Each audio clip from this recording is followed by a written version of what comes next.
Assalamualaikum warahmatullahi wabarakatuh. Perkenalkan, nama saya Nurzal Zasika, nomor urut 18 dari kelas BC72. Pada video kali ini saya akan membahas mengenai karya tulis ilmiah yang telah saya buat yang berjudul Pemanfaatan aplikasi WhatsApp pada pembelajaran e-learning.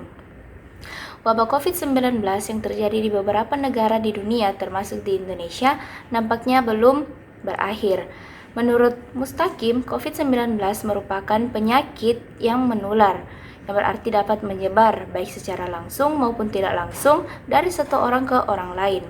Hal ini membuat berbagai pihak berusaha untuk menghentikan dan mencegah penyebaran virus ini.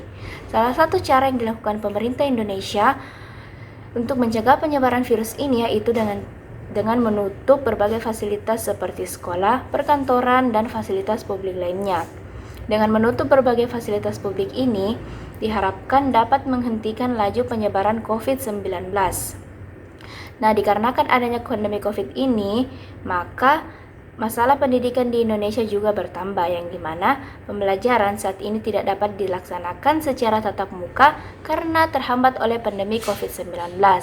Sehingga pembelajaran harus dilaksanakan secara online dengan jarak jauh antara pendidik dan peserta didik. Pembelajaran elektronik atau yang lebih dikenal dengan istilah e-learning dilaksanakan di tengah pandemi agar proses pembelajaran masih tetap dapat berjalan lancar walaupun dilaksanakan dengan menggunakan fasilitas elektronik, agar pembelajaran juga dapat menjadi lancar dan efektif. Pada 4 Maret 2020, UNESCO, United National Educational Scientific and Cultural Organization, menyarankan sekolah untuk menggunakan sistem pembelajaran jarak jauh yang dapat digunakan guru untuk menjangkau peserta didik dari jarak jauh dan membatasi gangguan pendidikan.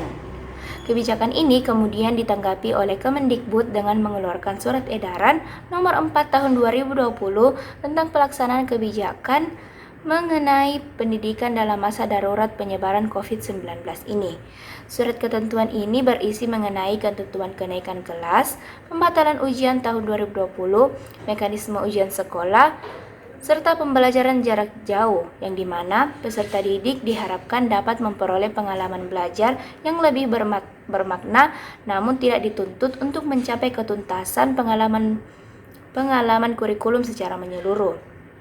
Pembelajaran ini juga difokuskan untuk memberi pemahaman kepada peserta didik mengenai virus COVID-19 ini, yang sehingga aktivitas dan tugas dibuat lebih bervariasi lagi dan disesuaikan dengan minat dan kondisi masing-masing. E-learning dilakukan dengan media sosial melalui media sosial WhatsApp.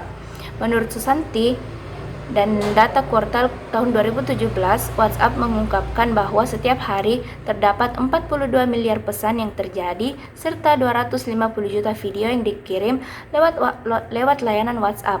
Dikarenakan WhatsApp pada saat ini merupakan salah satu media sosial yang banyak digunakan orang-orang sebagai media komunikasi serta untuk kepentingan bersosialisasi. Sehingga pembelajaran yang dilaksanakan secara online atau e-learning melalui media sosial berbasis WhatsApp dapat menggunakan fitur WhatsApp Group, yang dimana dengan menggunakan WhatsApp Group, pendidik dapat memberikan tugas serta mengirim materi kepada peserta didik secara online melalui WhatsApp Group tersebut.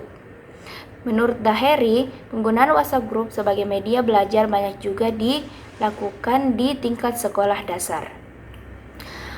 Media sosial aplikasi WhatsApp merupakan aplikasi berbasis internet yang merupakan salah satu dampak dari perkembangan teknologi informasi yang paling populer. WhatsApp merupakan aplikasi untuk saling berkirim secara instan dan memungkinkan kita untuk saling bertukar gambar, video, pesan suara, serta dapat digunakan untuk berbagai informasi dan diskusi. Pemanfaatan aplikasi WhatsApp ini merupakan sebagai sarana diskusi pembelajaran yang termasuk dalam kategori efektif. Tak hanya itu, WhatsApp juga memiliki berbagai fitur yang dapat digunakan untuk berkomunikasi dengan bantuan layar internet. Keberadaan media sosial WhatsApp juga merupakan salah satu bukti perkembangan teknologi dan komunikasi yang harus disikapi dengan positif. Sehingga dapat disimpulkan bahwa penggunaan media sosial WhatsApp itu memberikan banyak sekali dampak positif bagi penggunanya. Adapun e-learning merupakan salah satu bentuk model pembelajaran yang difasilitasi dan didukung oleh pemanfaatan teknologi informasi dan komunikasi. E-learning ini memiliki ciri-ciri yaitu memiliki konten yang relevan dengan tujuan pembelajaran, menggunakan metode instruksional, yaitu penyajian contoh seperti kata-kata dan gambar untuk menyampaikan materi pembelajaran, memungkinkan pembelajaran langsung berpusat pada pengajar atau didesain dengan pembelajaran secara mandiri, serta membangun pemahaman dan keterampilan yang terkait dengan tujuan pembelajaran baik secara perseorangan atau meningkatkan kinerja pembelajaran kelompok.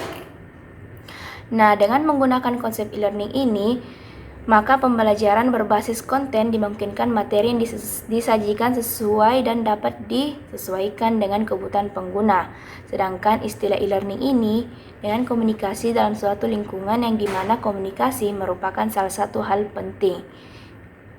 Jadi e-learning sendiri ini dapat diartikan sebagai pembelajaran jarak jauh, tapi dalam hal ini e-learning yang akan diteliti yaitu bagaimana cara mengupload atau mendapatkan materi pada aplikasi WhatsApp.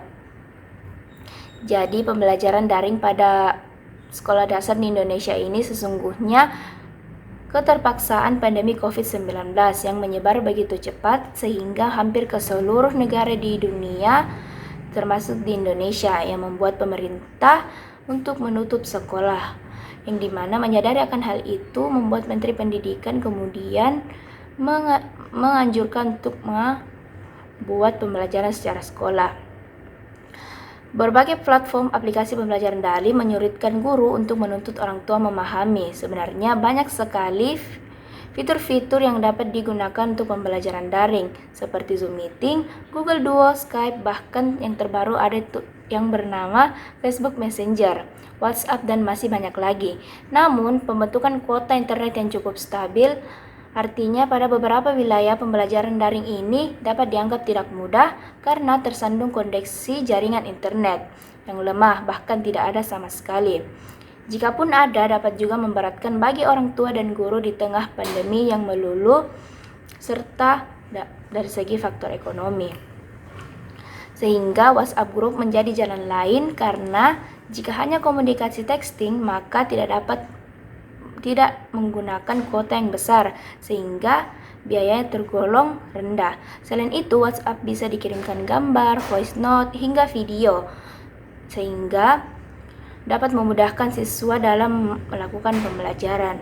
WhatsApp juga merupakan aplikasi dengan jumlah pengguna yang sangat besar.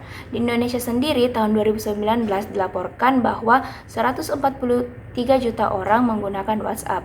Jadi, WhatsApp sebagai aplikasi yang paling banyak digunakan terkait komunikasi guru dan orang tua selama pandemi COVID-19 ini. Jadi, penggunaan aplikasi WhatsApp dapat menjadi salah satu wadah yang dapat membantu siswa dan guru dalam proses pembelajaran di masa pandemi.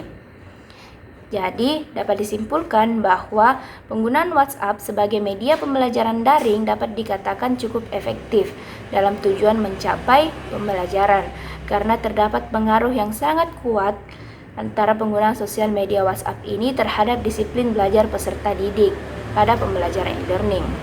Hal ini dikarenakan banyaknya peserta didik yang menggunakan media sosial WhatsApp di saat pembelajaran berlangsung, sehingga disiplin belajar peserta didik menjadi meningkat serta fokus dalam mengikuti pembelajaran. Jadi saran saya sebagai pendidik, kita harus dapat melaksanakan pendidikan yang baik sehingga nantinya peserta didik dapat tercegah dari keadaan yang tidak baik, sehingga dalam pendidikan mempunyai tugas untuk memberikan pemahaman yang mudah serta dapat dimengerti oleh peserta didik, dan dengan menerapkan metode atau model pembelajaran yang dapat mempermudah peserta didik dalam penyampaian pendidikannya. Meskipun guru memiliki aktivitas yang padat, proses belajar mengajar tetap bisa berjalan. Guru memang harus selalu menambah pengetahuan dan mengikuti berbagai diklat.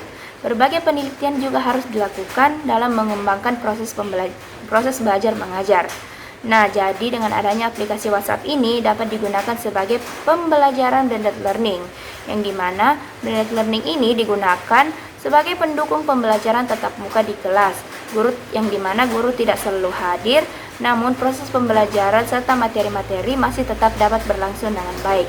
Sehingga dengan menggunakan aplikasi WhatsApp ini, pembelajaran tetap dapat dilaksanakan kapanpun dan dimanapun. Sekian video dari saya. Terima kasih dan sampai jumpa.